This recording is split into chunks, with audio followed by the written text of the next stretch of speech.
Setelah selamat dari ilusi maut dan ngebantu pohon bodhisattva bersih-bersih dari emosi dewa kegelapan, kini Xiaoyan dapat jackpot legendaris. Seperti yang kita lihat di trailer, Xiaoyan beneran menjalani pelatihan legendaris yang dikenal 100 reinkarnasi di bawah pohon kuno. Dia menyatu total dengan cabang, daun, dan seluruh tubuh pohon. Saat dia memurnikan energi gelap yang berada dalam pohon, semua ahli yang terperangkap ilusi, termasuk timnya dan musuhnya, langsung dimuntahkan keluar. Sehingga dari luar, Gu Xuner langsung mengenali sosok Xiaoyan yang menyatu di batang pohon. Jenderal Gu Qingyang mengingatkan semua orang, ini kesempatan legendaris, karena pohon bodhisattva kuno dikenal juga sebagai pohon reinkarnasi dan pencerahan. Konon siapapun yang selamat dari 100 kali reinkarnasi akan punya peluang jadi doudi. Meskipun itu hanya legenda, siapa yang mau nolak kesempatan emas ini?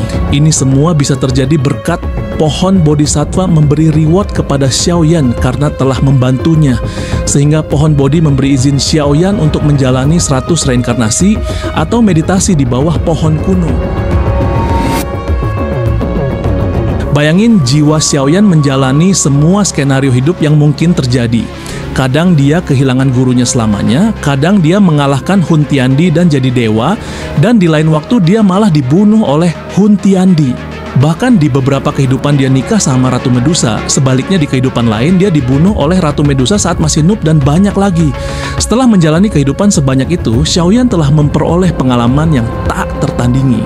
Dia yang sekarang beneran menjadi veteran sejati. Di sisi lain, Hunyu dan Jufeng cuma bisa nonton dengan wajah cemberut. Mereka lebih suka keberuntungan ini menjadi milik mereka. Hunyu merasa menyesal setengah mati tapi sudah terlambat, karena ruang tempat ini adalah domain ciptaan pohon bodhi. Tidak mungkin untuk membuat riak spasial di sini, jadi dia tidak bisa memanggil ahli klan Hun untuk membantunya. Tiba-tiba, Hunyu dan Jufeng bergerak secepat kilat, dalam sekejap muncul di bawah pohon bodhisattva, melepaskan douqi mereka dan menyerang Xiaoyan yang sedang tercerahkan. Mereka berniat mengganggu. Gu Xuner telat mencegahnya, alhasil serangan mereka menghantam pohon.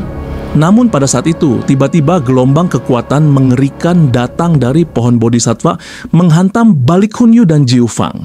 Mereka tidak punya waktu untuk menghindar sehingga pertahanan douqi mereka runtuh kayak kertas dan keduanya terpental jauh sambil memuntahkan darah segar.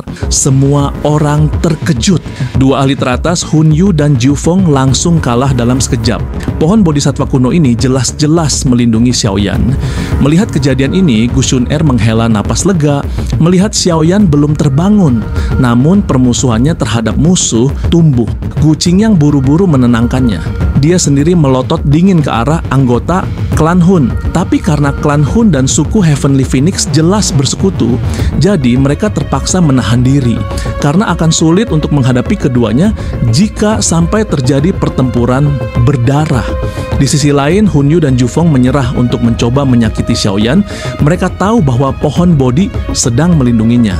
Saat Xiaoyan bermeditasi, tak seorang pun bisa pergi. Semua orang harus menunggu Xiaoyan terbangun, karena tempat ini nggak bisa ditinggalkan. Sambil menunggu, semua orang memanfaatkan energi luar biasa di sana untuk berkultivasi. Tentu saja tim Gu Xuner nggak lengah. Mereka terus mengawasi Hunyu dan Jufeng. Sebulan berlalu. Akhirnya, patung manusia di pohon itu bergerak. Matanya yang tertutup sebulan penuh perlahan terbuka. Semua orang tertegun. Mata gelap itu seolah punya kebijaksanaan tetua kuno yang tahu segala rahasia dunia. Perasaan itu datang dari kedalaman jiwa Xiaoyan dan mustahil untuk ditiru. Semua orang hanya bisa menatapnya. Mereka hanya pernah mendengar kisah-kisah tentang mereka yang berlatih di bawah pohon bodhisattva, tapi tidak ada yang tahu perubahan apa yang akan dibawa oleh pelatihan seperti itu. Xiaoyan terlihat agak bingung ditempatkan di bawah perhatian begitu banyak orang. Tatapannya tertuju pada kelompok Gu Xuner. Dia mengucapkan beberapa patah kata, tetapi semua orang mendengar suara seorang lelaki tua. Ekspresi kuno di matanya perlahan memudar saat suara tua itu bergema lalu menghilang sepenuhnya. Xiaoyan bangkit dari pohon bodhisattva dan melangkah maju. Riak menyebar di permukaan pohon saat tubuhnya menyentuhnya. Wujudnya meluncur keluar dari pohon kuno yang sangat keras, seolah-olah itu adalah cairan. Di mata semua orang, dia baru sebulan di sana. Tapi bagi Xiaoyan, dia sudah menjalani 1 abad di dalam 100 reinkarnasi. Dalam 1 bulan yang singkat itu, dia telah menjalani kehidupan yang tak terhitung jumlahnya dan mengalami kematian yang tak terhitung jumlahnya. Tingkat bahayanya setara melawan seorang saint sejati. Kemudian Guqing yang mendekat, "Auramu aneh, apa kau sudah menembus half saint?" Dia heran, karena nggak bisa merasakan aura Xiaoyan sama sekali. Xiaoyan menggelengkan kepalanya. Dia belum mencapai half saint, tapi dia sudah mencapai puncak sejati Douzun bintang 9 di tahap ke-9. Guqing yang cuma bisa terperangah. Dalam sebulan itu, dia mencapai apa yang orang lain tidak bisa capai dalam 1 dekade pelatihan. Xiaoyan tahu bahwa 1 bulan yang dialami orang lain telah menjadi 1 abad baginya. Selama 100 reinkarnasi itu, dia menggunakan 100 tahun untuk berulang kali memadatkan douqi-nya, sehingga douqi-nya menerobos ke tahap 9, mencapai kekuatan puncak sejati alam Douzun. Xiaoyan sangat berhati-hati dengan kekuatan yang baru diperolehnya. Dia sengaja menahan kekuatannya agar kekuatannya tidak naik tak terkendali. Ambisinya terlalu besar dan dia tidak akan mengorbankan keuntungan masa depan untuk keuntungan langsung yang kecil. Guqing yang pada saat itu tercengang karena tidak dapat melihat Xiaoyan sama sekali. Xiaoyan berbalik ke arah Hun Yu dan Jiu Feng karena waspada mereka melepaskan douqi dan siap menyerang. Tapi Xiaoyan cuma tersenyum. Jika dulu dia takut menghadapi mereka, sekarang rasa takut itu hilang total. Kekuatan barunya memberinya keyakinan. Dia bisa mengalahkan mereka berdua hanya dengan lambaian tangan. Hun Yu dan Jiu Feng mengepalkan tangan, wajah mereka gelap karena merasakan bahaya yang luar biasa dari Xiaoyan. Sepertinya dia telah menjadi orang yang berbeda setelah berkultivasi di bawah pohon bodhisattva kuno, seru Jiu Feng. Jika ia tahu bahwa Xiaoyan akan mengalami keberuntungan seperti itu, dia tidak akan menahan diri dan membunuhnya saat pertemuan pertama mereka. Namun, Jiu Feng tidak menyadari bahwa jika Xiaoyan yang telah menyelamatkannya dari ilusi. Jika tidak, mereka semua akan berakhir menjadi boneka, sama seperti yang mereka temui sebelumnya. Tiba-tiba cahaya hijau memancar dari pohon bodhisattva. Kelompok Han Yu segera mundur setelah melihat reaksi pohon itu. Mereka telah merasakan betapa mengerikannya hal itu. Bintik-bintik cahaya hijau zamrud bertebaran. Itu adalah benih bodhisattva, ada lebih dari 20 biji. Semua orang terkejut saat menyaksikan bintik-bintik bercahaya ini. Banyak ahli berseru tak percaya. Semua orang langsung berebut. Tapi Xiaoyan cuma tertawa. Dia mengulurkan tangan dan benih-benih itu seolah terpanggil, berkumpul di telapak tangannya. "Terima kasih atas hadiahnya, saudara bodhisattva," katanya sambil tersenyum ke arah pohon. Dia menjentikkan jari dan beberapa benih langsung terbang ke arah Gu Xuner Cailin dan rekan-rekannya.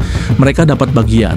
Sedangkan klan Hun dan suku Heavenly Phoenix nihil, nggak dikasih satu pun. Tindakan Xiaoyan ini menyulut amarah.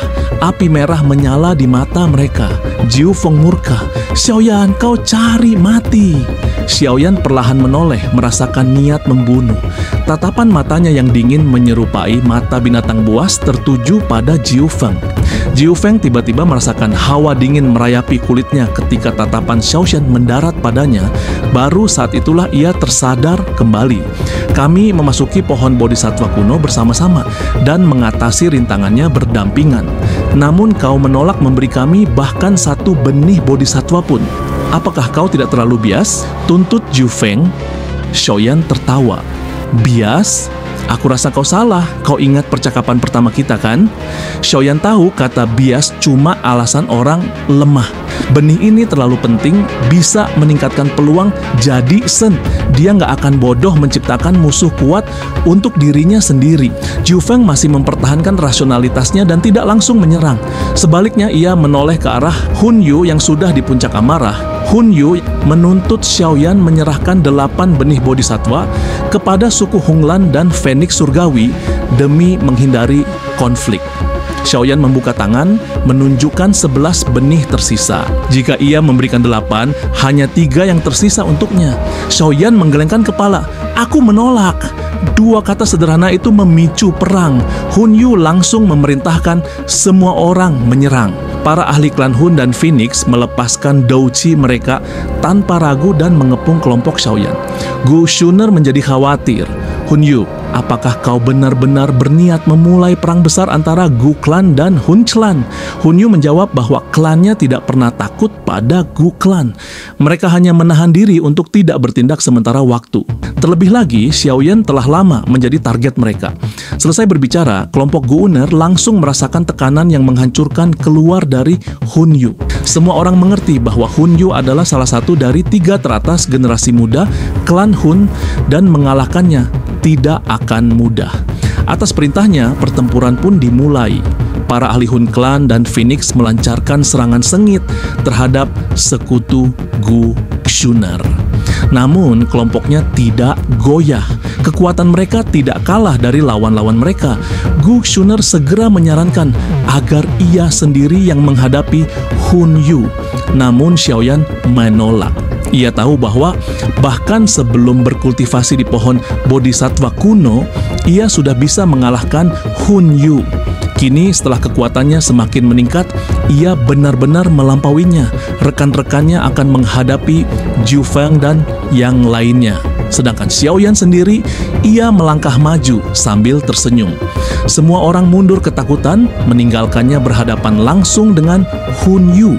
Pertarungan antara Xiaoyan si veteran 100 reinkarnasi melawan Hun Yu si jenius klan Hun akan segera pecah.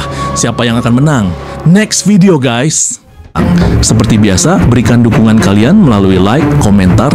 Itu benar-benar membantu saya mempromosikan video ini. Terima kasih banyak telah menonton.